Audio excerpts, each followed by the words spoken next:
Hello, you're watching Context and I'm Orkan Amashov here. Over the past several days, Baku has hosted a series of inaugural think tank forums. Last week, leading Azerbaijani and American policy centers convened for what is widely described as the first ever or first of its kind Azerbaijan-US think tank forum, held as a part of the Washington process, examining the emerging US-Azerbaijan strategic partnership and the logic of renewed American involvement in the South Caucasus and beyond. And then, earlier this week, Shusha played host to the very first inaugural Azerbaijan-Turkey think tank forum, an institutionalized platform where beyond bilateral interaction between the two nations, the coordination of Ankara and Baku across different geographies was discussed in the context of their principal foreign policy lines, from connectivity and defense cooperation to the agenda of the Organization of Turkic States. And naturally, all of this raises a central question. What role do think tanks actually play in shaping the foreign policies of their respective governments?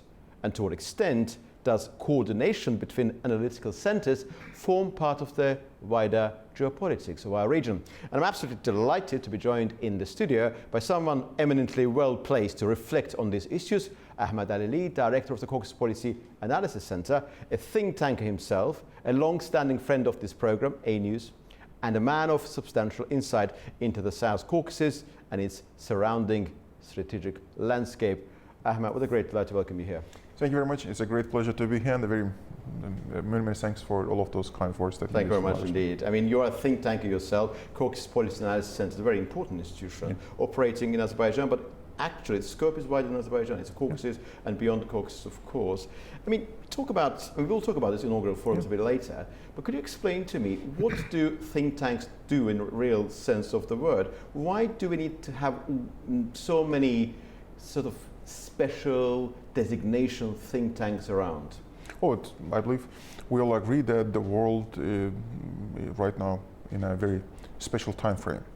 We are passing through very unstable times, and these are the times when you need people with a certain knowledge to reflect on the mistakes of past and how to solve them. So this is about thinking how we are going to build new regional environment. It's going to be about how we should build new regional security architecture in South Caucasus, Europe, and wider world. So we see that there are so many changes, and so that is why organizations that are fit for the purpose, these organizations are think tanks. They can analyze what went wrong. They can analyze what should be, what are the optimal decisions to solve those problems, and what's the wider picture. So I believe in this context, the role of think tanks in modern world is it's much more important than that was at least 5-10 years ago. That's for sure. I'm not even talking about this 1990s when the international world order was much more stable. There was a basically common understanding that the liberal world order is the dominant world order, so there is no need to think about certain other ways of doing business around the globe, etc.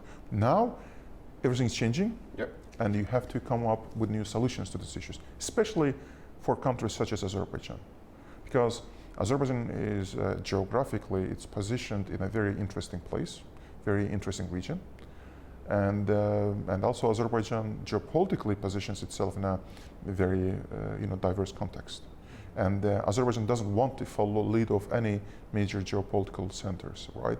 So usually compact-sized countries, they would see what the bigger countries are saying, what are the foreign policy narratives, or what's the wider discourse on certain issues, and adopt it and use it as its own. But the reality is that Azerbaijan nowadays, it wants to generate new approach, create new model of behaving in South Caucasus, Central Asia.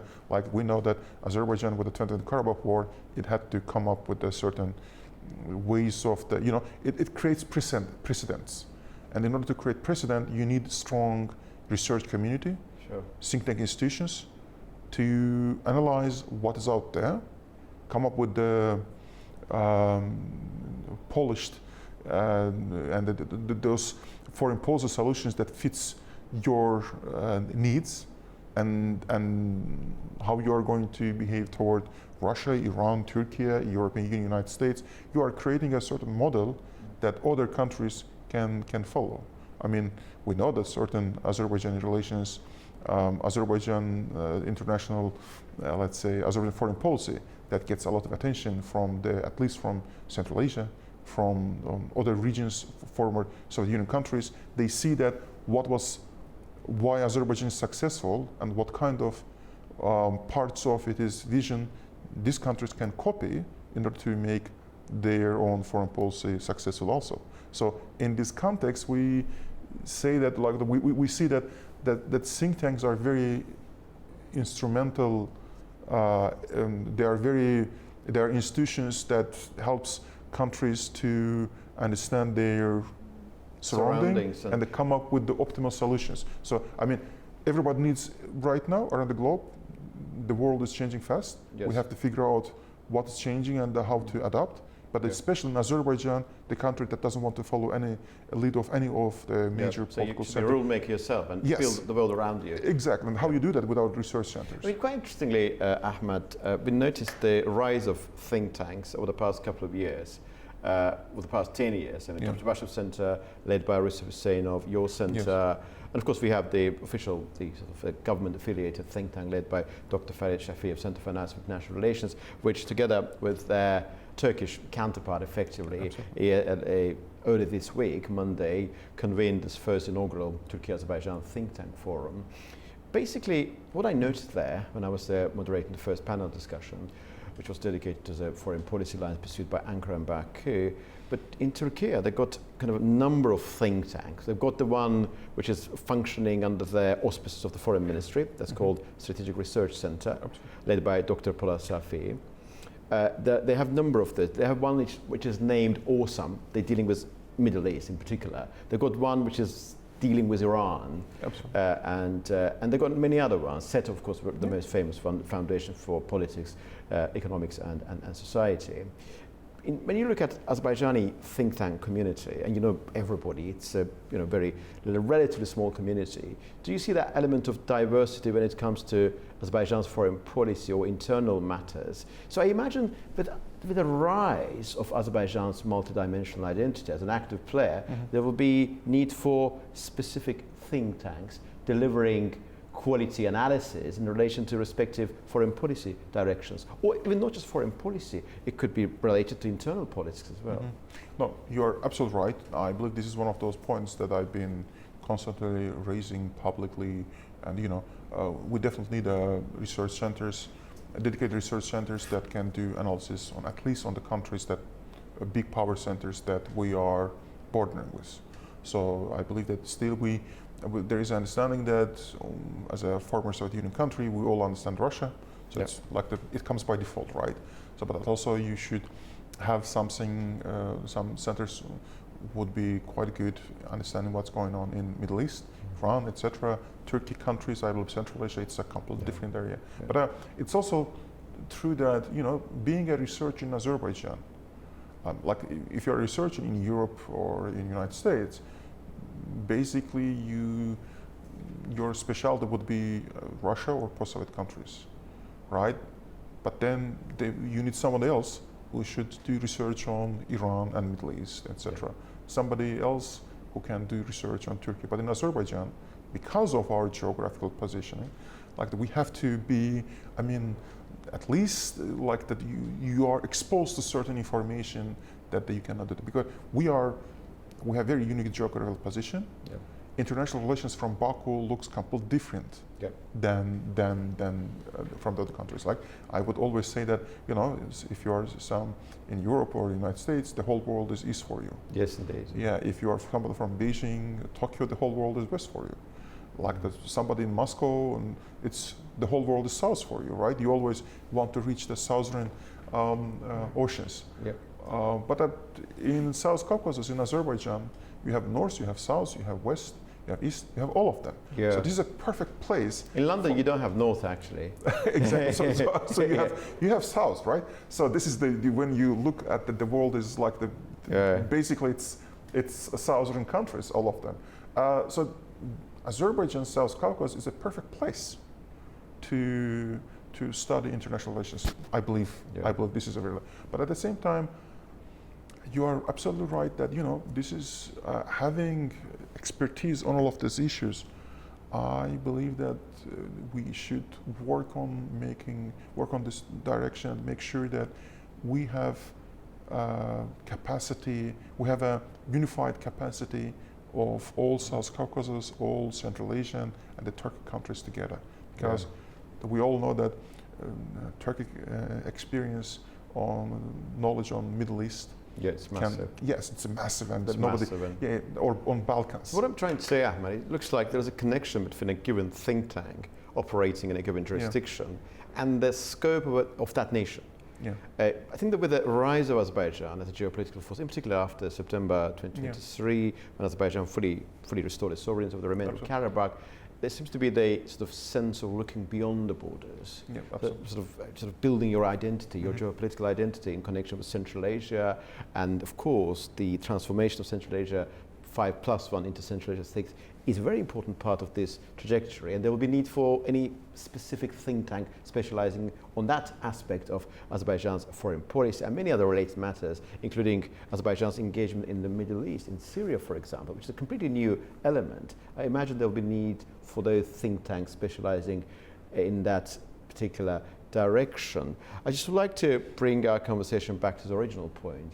You yourself played an important role in terms of coordination between different think tanks, expert community dialogue, in particular with our Armenian colleagues. Recently, I had the chance to interview Arek Kochinyan, the president of the Research Center on Security Policy, and Narek Minasyan, political analyst from Yerevan. I watched those interviews. That was a fascinating, of course, moment to interview them face to face.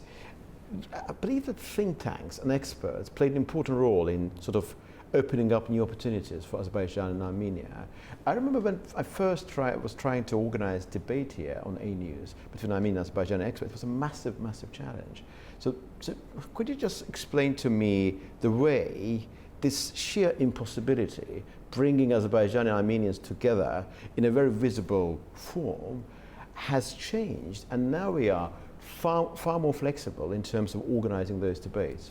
Absolutely. Like the very first, answering your first question on the dynamic that exists between Central Asia and how think tanks can help with that. I believe it's a very interesting point that the very first think tank forum actually was between Central Asian republics and Azerbaijan. Yeah. So it was a couple of months ago. Yeah. So it was very interesting that Azerbaijan understands that there is a need to bring all of those experts, because we understand that the expertise on China among Central Asian colleagues are quite well developed comparing to, because because of proximity, geography. Absolutely. So, but it's by default they have more understanding of China. Yeah. Particularly those from Kazakhstan. Yeah, exactly. And the comparing to other countries. So there could be certain exchange of ideas to help all of us to understand what is the dynamic in all of those regions, right? And then going back to the question about Armenia-Azerbaijan peace process and how think tanks have played an important role in this, absolutely like that.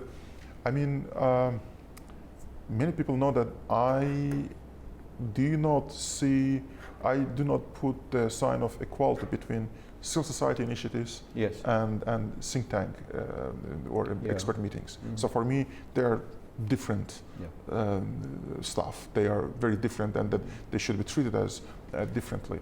And I believe that what happened with the Armenia-Azerbaijan peace process, that demonstrates that think tanks in this context are much more effective, even in the context of the peace building. They can do much more.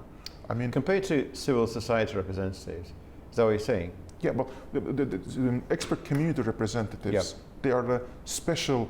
They're slightly different from the overall. Even Ahmed, I'm not entirely sure to what extent we can actually classify think tankers as civil society representatives. If they're not affiliated with the government, that would make them kind of civil society in many ways. But that's very peculiar, very particular. It is not about being government, non-government. It's about deep research into their government-related activity. Yeah, absolutely. Look, like I believe that the example like that how we managed to do the very first meeting between Armenians and Azerbaijan. When was that? It was in September 2021. Oh yeah. You know, right after that, like there was a massive challenges. Nobody from Armenia wanted to meet anyone from Azerbaijan back then. Even like that Azerbaijanis after 2020, there was like that more, let's say, more milder approach toward this issue. But there was it's right after the war, pandemics. Nobody wanted to meet each other, and then you have to do, quite a structural political engineering to make sure that these kind of meetings are taking place. And once we succeeded to do that, and it was Benjamin Pagasyan from Armenia, it was Links Europe, Denis Samud, and then myself from Azerbaijan. So that when we managed to bring all of those, like we have to go, there was a huge pressure, but there was a parties of interest and huge societal pressure, and then we managed to do that. Yeah. And then once you create a norm, once it becomes a norm, how this kind of meetings, like seeing someone meeting, inviting someone becomes a norm, then like the things are gradually transforming. And I believe that what we are witnessing between Armenia and Azerbaijan, most of those issues, most of the misunderstanding about each other, think tanks played a role to solve certain issues, because there are certain issues that like talking about that informally helps parties to understand essence of certain issues in a much effective way than any formal setup. So usually I would say that peace building taking place not around the table that you told. The peace building takes place when you go and pick a coffee and start drinking, coffee and talk to your peers from other countries. That is why I believe that yes, think tanks in this context, they are playing a very important role. I just want to ask you one question. It's a very straightforward question. Basically, and I put this question to Arek and Narek a couple of days ago. There are two-dimensional aspects to this relationship. Think tankers themselves, if they're connected with government institutions, formally, informally, in terms of simply being able to receive information, analyze properly, in the case of Azerbaijan and Armenia in particular, because this process, which I describe as self-organized, bilateral, government-backed, expert-level dialogue between Azerbaijanis and Armenian experts, basically has got this one quality. Arek and others, naturally, when they come here, they explain to us Armenia's point of view, so they are informed people. So when you hear Arek, you know that what he says has got some weight there in Yerevan, and vice versa when they hear from the Azerbaijani colleagues. And also, I imagine people like your good self, Rusif, Farhad Mammadov, these people also are supposed to influence official process in terms of their expertise. Do you see this two-dimensional aspect when it comes to Azerbaijan-Armenia expert dialogue? Absolutely. This is very vital part of the dialogue process. Going back to what you told about like that, telling us about their own context is very important. Sometimes there can be misunderstanding on certain issues. Sometimes in order to very nuanced talk on certain issues, for example, was the last military parade about Armenia or about somebody else, right? In Baku, right? So of course, it's a victory parade. Yeah. But there is also other nuanced elements of that parade, and then explaining it to peers from Armenia, and that exposing to this context that we have in Azerbaijan, and also understanding what are their concerns on certain issues, helps us to create these very polished messages to certain light, because sometimes things can be completely understood in a completely different way. For example, I believe that the Armenian delegation not attending COP29, that has a much more... Actually, you believe that had they attended COP29, we would have the peace agreement. I think you said something along those lines, right? Yeah, well, so that's my attending that Back then. there would be no crisis in like November, December, and that if we remember the A few months before President Aliyev's February, interview at the beginning of the January of 2025, when there was you would see the tension, and I believe that as a result of the tension, by the end of the January, early February 2025,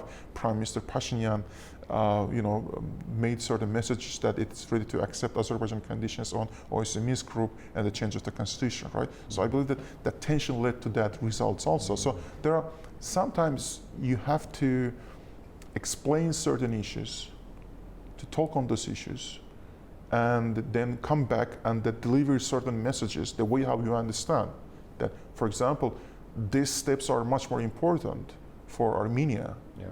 And we, like that Armenia is not paying enough attention to our concerns on that issue, we have to pay more attention on Armenian concerns on that issue, right? So that kind of dialogue process, of course, like that it helps, and that coming back, putting messages out to the public, and then hoping that this, like the public will understand what's going on there, and that your messages will have some value for them also. It is very important. So I believe that all of those people that you mentioned playing a great role in this Thank context. you. Thank you very much, Ahmed. My last question to you. Let's just move back from Armenia-Azerbaijan dimension, which is incredibly important, of course. Let's look at this last two forums, and I did attend both of them. I talk about the first US-Azerbaijan think tank forum and first Azerbaijan-Turkey think tank forum in Shusha. I was moderating the first panels at both of them. And my question to you is that these forums are taking place as part of the wider geopolitical changes. Turkey-Azerbaijan dimension is crucial, and so is US-Azerbaijan. And 8th of August breakthrough, agreement on Trump route for international peace and prosperity. Azerbaijan will have this overland passage controlled by Third American Party, and Turkey has agreed to this. And we have peace process, US involvement in South Caucasus, and Turkey-Armenia normalization.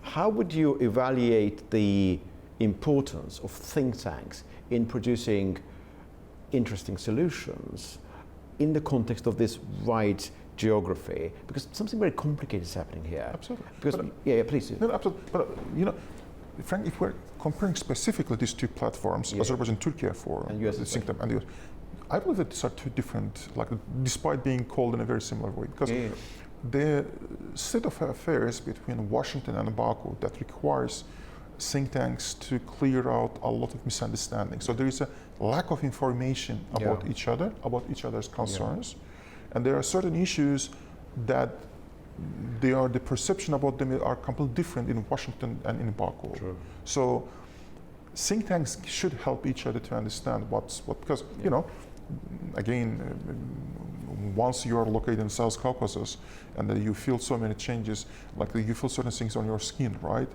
But in Washington, there is a different perception on certain issues. They have a much wider global perspective on this development. So what are the concerns there, and what are the concerns in Baku?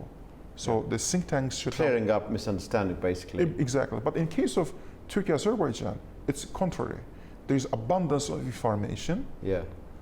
In this context, since you mentioned that, since you distinguish between two forums, and I fully agree with you, of course, there's no doubt about that, but there have been some misunderstanding between Ankara and Baku regarding Turkish-Armenian normalization, regarding the issue of, well, Middle East. I don't want to mention the specific name of that issue.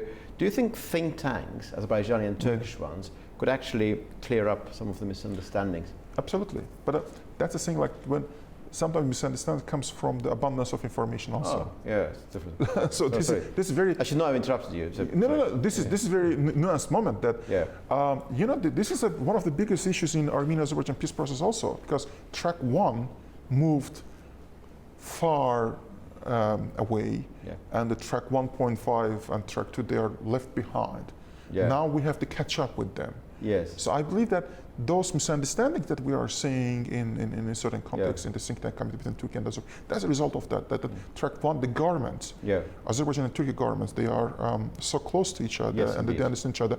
But the societies need to, or think tanks, they need to catch up on certain issues. So that is why, like that, the think tank forum between USA and Azerbaijan, and the think, think tanks they have a couple different functions to fulfill in this context. Yeah. But I believe that alongside of that, we have to mention that there is other think tank forums like that. I believe that there was also the visit to even Iran, if I'm not mistaken. Yes. And I believe that there is. Yes, Iran, Azerbaijan as well. Central Asia also. All of them happening simultaneously. Very interesting. Yeah, it shows that like that. I connect all of these developments, Ahmad, with Azerbaijan's growing geopolitical influence. Changing and the growing. And having good relations with everybody that you can. So the think tanks are the main tools of delivering certain messages sometimes, because certain messages cannot, again, going back to the beginning of our interviews, that some messages they're very effective when they are delivered by think tanks. Yeah. Because you can, in an informal environment, you can challenge certain notions. Yeah.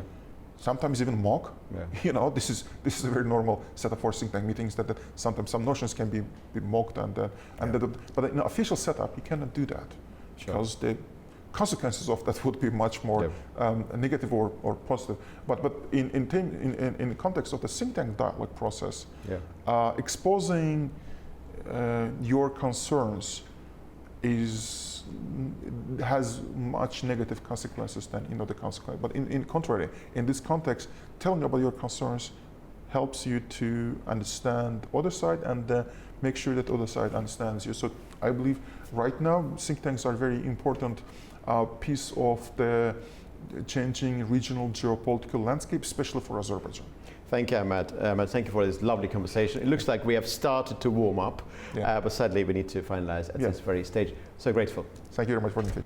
I've just had a fantastic conversation with Ahmad Alili, Director of the Caucasus Policy Analysis Center.